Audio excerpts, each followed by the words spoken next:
In this video, we're going to focus on internal style sheets. So right now, we have here a standard layout, and this is our inline style sheet. So basically, we are using, within the HTML tags, we're starting to use CSS. However, we don't want this now. What we want to do is we want to organize it more better to put it in an internal style sheet.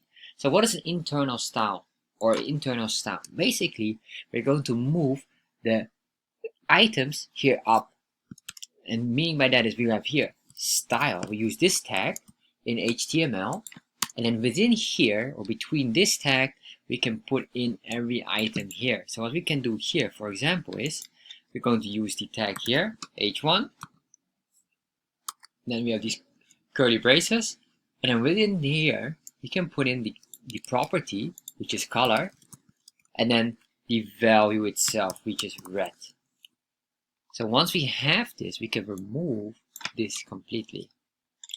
And then what we can do is exactly the same for the paragraph here. So we can say here paragraph, and then we say here the property, first curly braces, and then the property is padding top, and then the value within here would be 20 pixels. So once we do this, we can remove all of this.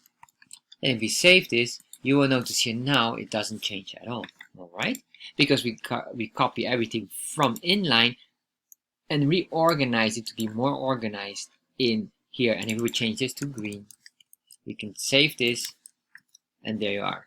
So what is very nice with this is, imagine that you need to have another color here. Maybe due to some reasons there is a decision making in the design and we need to change this color. So we can change here the color as well. This color would be red. If we save that, refresh, you can see now it becomes here red instantly. This will save you a lot of time, especially compared to inline where you have to manually adjust every single item. Because imagine you have another paragraph here. This is the second paragraph. This is the second P tag for paragraph. If we save this, what happens now is we will extract the same color here. So once we do this here, there you are. So you can see now we have two. But maybe you say, well, we have decided to keep it black. If we save this, then we can adjust that. And maybe you want to adjust something else. For example, font family. And then we say here, what's a common one is Helvetica.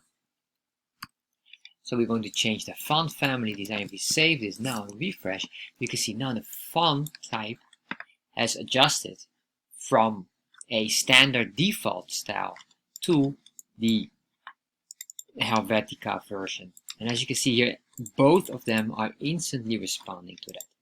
This is an easier way to do that compared to inline, as you can see, because now it's going faster. And this is one of the ways to do it, but the best way eventually is to do an external. And in the next video, I'll show you exactly how you do the external style sheet. Thank you for watching this video. If you enjoyed this video, make sure you subscribe to my channel. And if you have any questions regarding this, make sure you put them in the comment section. I'll get back to you. And if you enjoyed this video, check out the next video here. You will probably enjoy this as well.